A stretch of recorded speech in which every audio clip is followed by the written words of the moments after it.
Hello বন্ধুরা, good morning. সবাইকে অনেক অনেক ভালোবাসা আমার নতুন একটা ব্লগে। তোমাদের সবাইকে অনেক অনেক ওয়েলকাম। তো বন্ধুরা, আজ হচ্ছে সোমবার, আর এই দেখো আমি নতুন একটা ভিডিও নিয়ে চলে এসেছি। আর 2-3 দিন ধরে যে নিম্নচাপ চলছিল, মানে সব দিকেই প্রচুর বৃষ্টি হয়েছে, তবে আমাদের হুগলির দিকেও কিন্তু প্রচুর বৃষ্টি হয়েছে।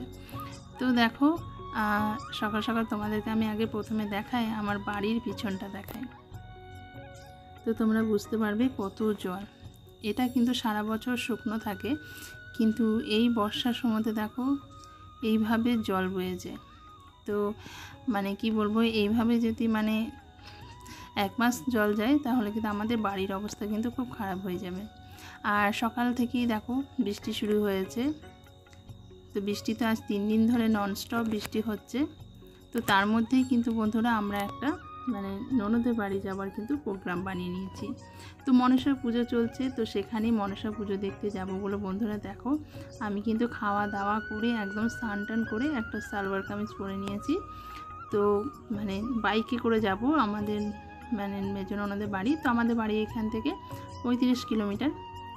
তো তার জন্য আমরা দেখো বাইকে করে যাবো। আর সকালে কিন্তু এক পশলা বৃষ্টি হয়েছে, আর এখন কিন্তু বৃষ্টিটা থেমেছে আর বেশ একটু শুকনোই আছে।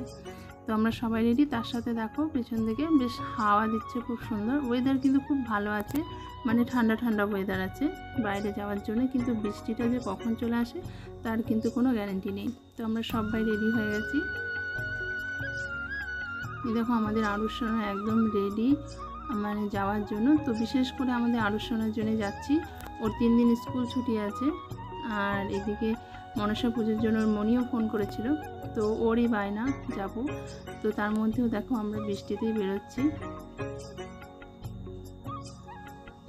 তো এই মুহূর্তে মানে বৃষ্টিটা থেমেছে, কিন্তু বন্ধুরা যখন আমরা মানে বেরোবো ঠিক তখনই কিন্তু প্রচুর পরিমাণে বৃষ্টি হয়।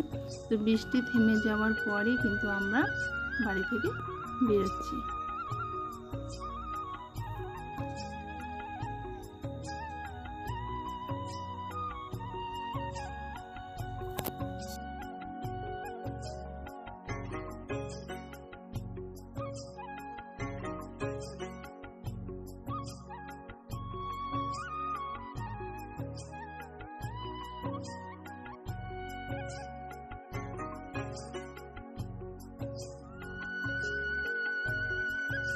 তো বন্ধুরা, বাড়ি থেকে বেরোনোর পর বাইরের অবস্থাটা দেখতে পাচ্ছ, এগুলো কোনটা নদী আর কোনটা মাঠ কিছুই বোঝা যাচ্ছে না।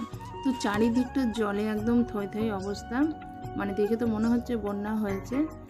আর মানে কি বলবো, ধান ম্যাক্সিমাম মানে জমির ধান একদম ডুবে গেছে জলের সাথে, তো সেগুলো তো দেখাই যাচ্ছে না। আর তারপরে দেখো আমরা যে রাস্তা দিয়ে যাচ্ছি, তো সেখানে একটা মানে সেতু আছে, তো সেটা দিয়েই যাওয়া যায়। মানে আমার ননদের বাড়ি যেতে গেলে কিন্তু এই রাস্তাটাতেই যেতে হতো, এই রাস্তা দিয়ে গেলে, কালনা দিয়ে গেলে। তো তারপরে দেখো এখানটা এমন অবস্থা, মানে সেতুটা তো ডুবেই গেছে। আর এখানে লোকজন কী করছে বলো তো, এখানকার জল দিয়ে ওরা নিজেদের গাড়ি পরিষ্কার করছে। তো আমরা ওখান থেকে আবারও মানে অনেকটা ব্যাকে এলাম, যেহেতু ওই রাস্তাটা দিয়ে আমাদের যাওয়া যাবে না, আর আমরা জানতামও না। তো তারপর আমরা মানে অন্য রাস্তা দিয়ে যাব, কারণ আমাদের আরও যেই শুনেছে যে মানে যাওয়া যাবে না, তো কান্না শুরু করে দিয়েছে। তারপর আমরা আবারও ব্যাকে এসে মানে অন্য রাস্তা দিয়ে যাচ্ছি। আর এই দেখো এখানকার ইয়ে দেখো, জমিগুলো দেখো, দেখতে তো খুব সুন্দর লাগছে বন্ধুরা, কিন্তু এই যে এগুলো ডুবে গেছে যে ধান জমিগুলো, সেগুলো দেখে কিন্তু প্রচণ্ড মায়া হচ্ছে। দেখো চারিদিক, আর প্রচণ্ড হাওয়া দিচ্ছে। তা হাওয়াতে দেখো এখানটা তোমাদেরকে সাথে শেয়ার করছি, এটা দেখতে এত সুন্দর লাগছে, মানে সমুদ্রতে যেমন জলের ঢেউ খেলে, ঠিক ধান জমিগুলো দেখো, ধানগুলো গাছগুলোকে ঠিক সেরকম দেখাচ্ছে। তো এই মানে এই দৃশ্যটা আমার ভীষণ ভালো লেগেছে। তো ভাবলাম চলো আমার বন্ধুদের সাথে এটা শেয়ার করি।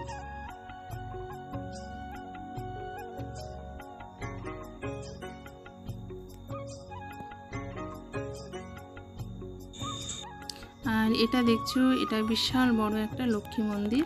তো একটা বিরাট বনেদি ফ্যামিলি যেটা বলা হয়, অনেক আগেকার।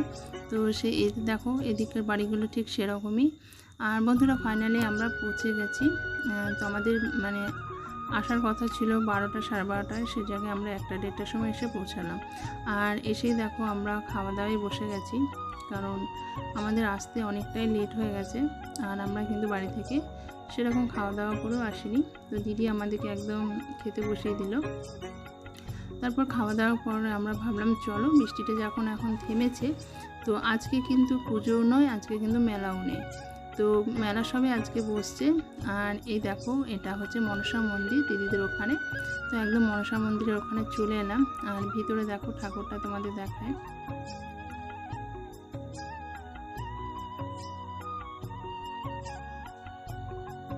এই দেখো এখানটা মনসা ঠাকুর আছে, তো এটাই পুজো হবে। আর এই মানে চারিদিকটা মেলা হয়, তো মানে তোমাদের অবস্থাটা আমি একবার দেখাই যে মেলাটা কালকে কি করে হবে।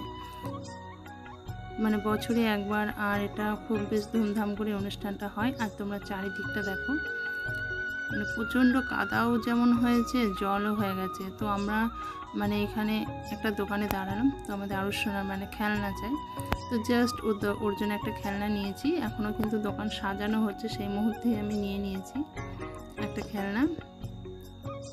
আর চারিদিকটা দেখো কি অবস্থা। আর আমার মানে মাথার পিছনে একটা গাছ দেখতে পাচ্ছ, এখন সেটা বট গাছ, কিন্তু এখানকার সমান সব পুজোরই একটা বিশেষত্ব থাকে। তো এইখানেও নাকি একটা ময়না গাছ ছিল, মানে যেটাকে আমরা মনসা গাছ বলি, তো সেই মনসা গাছে কিন্তু চাপা ফুল ফুটতো। আর সেটাই ছিল মানে পুজোর মানে দেখার যেটা ব্যাপার সেটা। তো এখন আর সে গাছটা নেই, সে গাছটা মারা গেছে। আর বাকি জমিগুলো দেখো পুরো কাদায় ভরে আছে, একদম কাদা হয়ে গেছে। তো যে আমাদের আরও সোনা গাড়ি কেনা হয়ে গেছে, আমরা এখানে বেশিক্ষণ থাকবো না।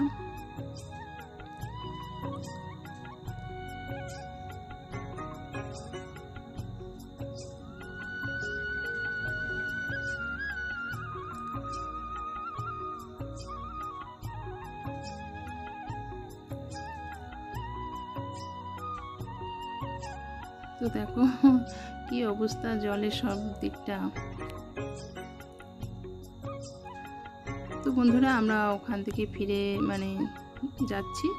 আর আজকের ব্লগটা কিন্তু বেশি বড় করব না, আজকে ব্লগটা ছোট করব, কালকে পুজোর ব্লগ দেবো তোমাদেরকে। তো কালকে তোমরা পুজোর ব্লগটা অবশ্যই দেখো। আর এই যে জায়গাগুলো দেখছো না বন্ধুরা, এগুলো কিন্তু প্রত্যেক বছর মেলা বসে, তো এবছর মনে হয় বসবে না, বা কালকে সকালে দেখা যাবে যে এই মানে রাস্তার পাড়গুলো কোনো রকম মেলা টেলা বসে কিনা। তো এখানে ফেরার পথে তোমাদের একটা জিনিস আমি খুব সুন্দর দেখাবো, যেটা সচরাচর এখন আর দেখা যায় না, মানে আমি অন্তত দেখতে পাই না। তো ভাবলাম চলো তোমাদের সাথে শেয়ার করি। এখানে দেখো এক ব্যক্তি নৌকা চালাচ্ছিল, তো সেটাই তোমাদেরকে দেখালাম। তো বন্ধুরা ভিডিওটা ভালো লাগলে অবশ্যই লাইক কমেন্ট শেয়ার করো, পাশে থেকো, ভালো থেকো, সুস্থ থেকো। দেখা হবে তোমাদের সাথে আবার একটা নতুন ব্লগে। টাটা।